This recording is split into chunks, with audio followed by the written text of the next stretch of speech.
आपके लोकप्रिय विधायक, बारहेट का विधायक,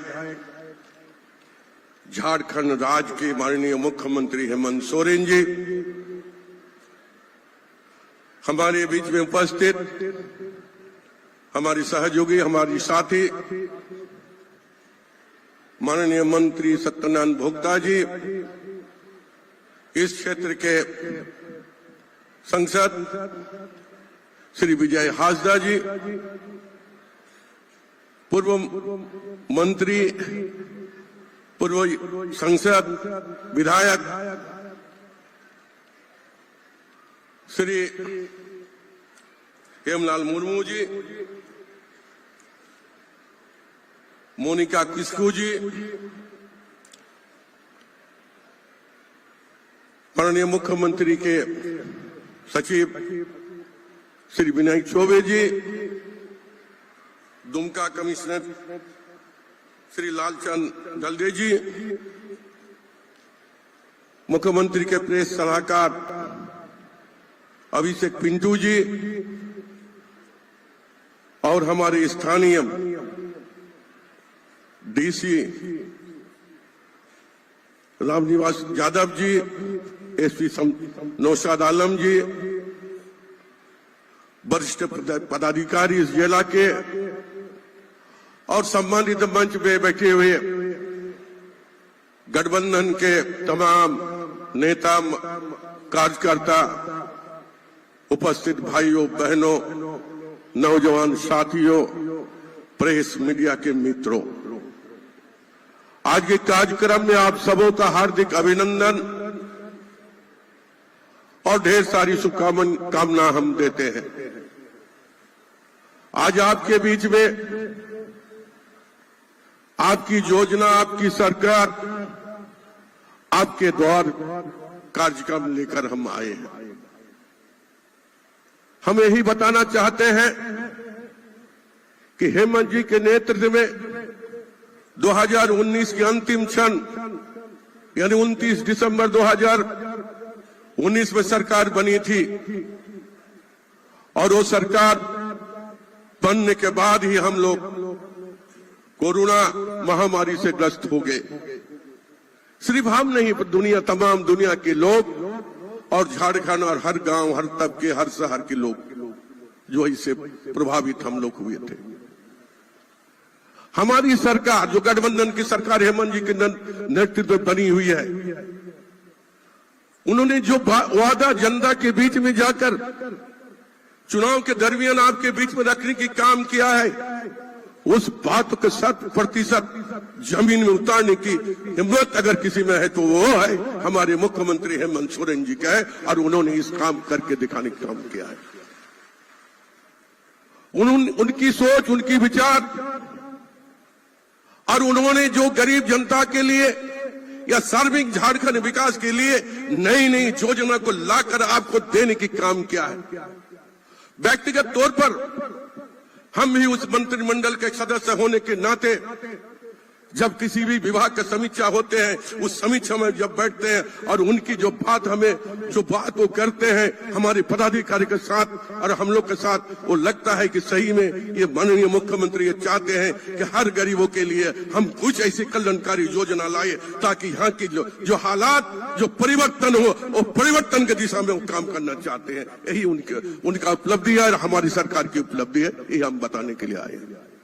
आप देखे होंगे 2021 में कि पहला सरकार आपके दौर के कार्यक्रम हम चलाने के काम किए थे। इस जिला में, जहां पर साहेबगंज जिला में हम बैठे हैं, ये भी हमारे पैतृक जिला है। यहाँ भी हम बरसों से इस जिला में हम काम करते रहे, संगठन की ओर से, अपने पार्टी की ओर से हम काम करते रहे। हम जानते हैं यहाँ का मूलभूत सुविधा क्या है, यहाँ के लोगों की चाहत क्या है, यहाँ के लोग क्या चाहते हैं और उसी अनुरूप माननीय मुख्यमंत्री जी ने 2021 में सरकार आपकी किया था। ये उनकी सबसे बड़ा एक बहुत बड़ी लकीर खींचने झारखंड के लिए उन्होंने काम किया था और उसका फलस्वरूप अगर हम देखें तो मेरे पास आंकड़ा भी है, वो आंकड़ा भी आपको हम दिखाना चाहते हैं। पहला जो सरकार आपके दौर के जो कार्यक्रम 2021 में आयोजन किया गया था, 84,710 पूरे 10 ब्लॉक में हम लोग को मिला था और उसमें निष्पादन हुआ था 57,273 आवेदन हम लोग ने निष्पादन किए थे।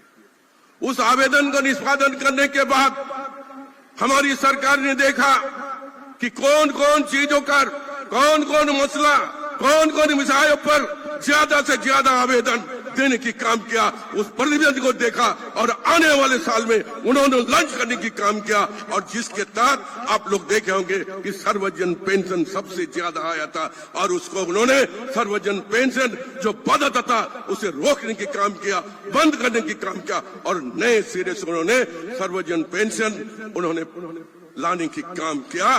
और आज गांव में जाने के बाद कहीं भी मुझे देखने नहीं मिलता है, कोई नहीं बूढ़ा या बूढ़ी हमारे भाई और बहन चाहे विधवा नहीं बोलने के लिए आती है कि हमें पेंशन नहीं मिला।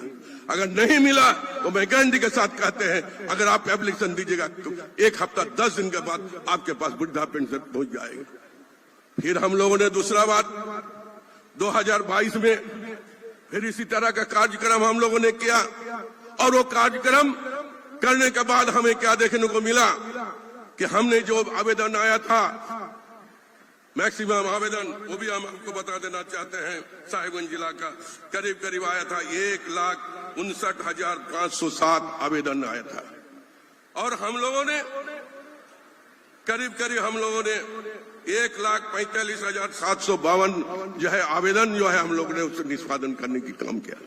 हमारी सरकार ने देखा कि सैकड़ों नहीं हजारों पैमाने पर आवास के लिए आवेदन पड़ा था जो आवास भारतीय जनता पार्टी 2022-23 का आवास बंद कर दिया था। वो आवास के लिए आवेदन झारखंड सरकार को पड़ा था। झारखंड सरकार ने कहा आवास हम देकर रहेंगे।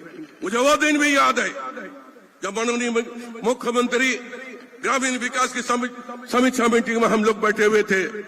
माननीय मुख्यमंत्री ने कहा कि भारत सरकार 2 कमरे के मकान तो देते हैं लेकिन हम चाहते हैं कि और एक मकान उसमें जोड़ा जाए और हम अपनी कोष से हर आवास के लिए 50-50 हजार रुपया हम देंगे। ये उन्होंने हमें बताया और हमारे विभाग ने उस दिशा में काम करने शुरू किया। लेकिन हम हताश और निराश के साथ हमें कहना पड़ा जब 2023-24 का अंतिम समय जाने लगा तब हम लोगों ने देखा कि जो सरकार ने 500 करोड़ रुपया आवास एक्स्ट्रा आवास एक जो प्रधानमंत्री आवास में 2 कमरे के साथ 3 आवास देने के लिए 50-50 हजार लाभों को देने की बात कहा गया था, उसमें हम लोगों ने देखा कि वो पैसा खर्चा नहीं हो पाया।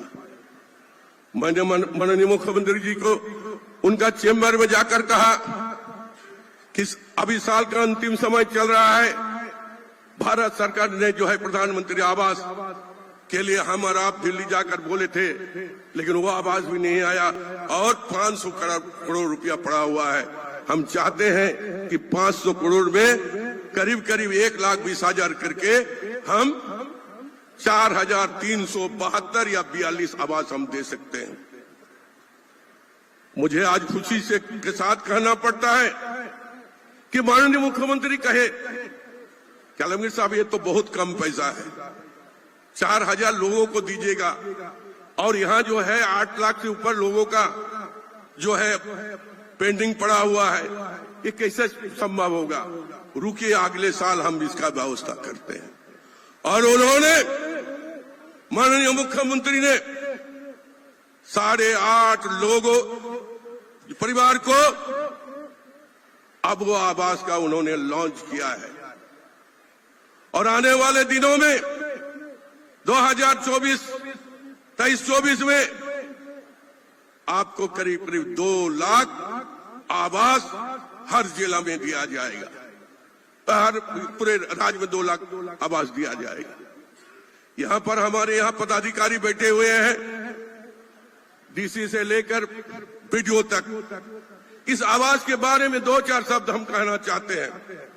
बहुत मेहनत और बहुत मुस्तैदी के साथ हमारे माननीय मंत्री ने बड़े सोच और विचार के साथ उन्होंने 8.5 लाख रुपया आवास 3 सालों में देने की बात कहे हैं।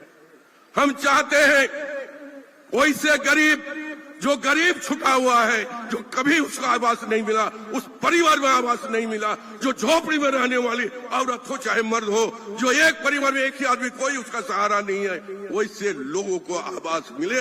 इसीलिए प्रशासन के लोग वीडियो से लेकर डीसी तक जो इसको मॉनिटरिंग करने के जो विभाग के द्वारा निर्देश दिया गया है, डीसी भी उसमें जो हस्तक्षेप कर सकते हैं। इतना प्रतिशत घर उनको देखना है, डीडीसी को भी देखना है, एसडीओ को देखना है, बाकी जो है वीडियो को देखना है। फर्दर से हम बताएंगे और ये बात साबित करके देंगे जो मनसा माननीय मुख्यमंत्री ने सोचा कि जो गरीब परिवार है जिसे कभी घर नहीं मिला, उसे घर हम देंगे, वो घर देकर हम लोग दिखाने की काम करेंगे।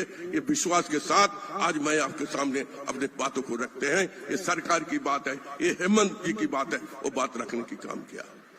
दोस्तों, ज्यादा कुछ बोलने से तो लंबा समय लगेगा।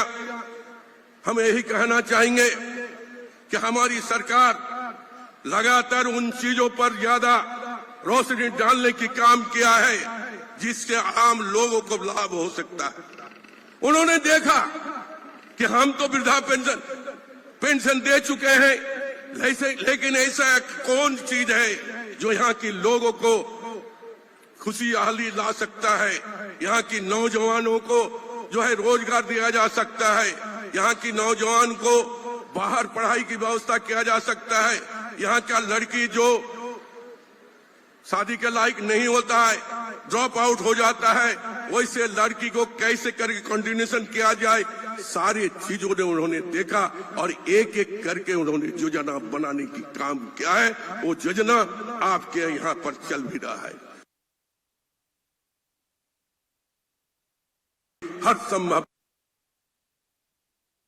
प्रयास करते हैं, हम काम पर वोट मांगते हैं, हमारी सरकार नहीं। हम कहेंगे कि हमने आप पर समर्पित होकर आपके लिए काम किया है और यही चाहेंगे कि आप भी जो हम आपके बीच में आकर यही बात कहने जाएंगे। और विश्वास के साथ हम कहते हैं, जो विश्वास विगत दिनों आप लोगों ने हमें दिया है, आने वाले समय में और भी हमारे संबंध मजबूत होंगे और भी अच्छा तादाद से हमारी जीत होगी। यही हमारी सोच और विचार के साथ हम लोग काम करते आ रहे हैं।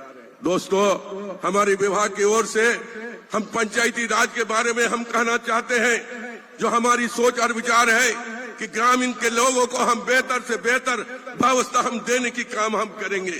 ग्रामीण क्षेत्र के लोगों को आगे बढ़ाने के लिए हमारी सरकार ने हर संभव प्रयास किया है। आप लोगों ने देखा होगा कि कोई भी गांव में सड़क जो बनी थी वो सड़क कभी रिपेयर नहीं हो पाया था, लेकिन माननीय मुख्यमंत्री ने यह निर्देश किया, पैसा की चिंता मत कीजिए, गांव की सड़क को अभी बनाना होगा।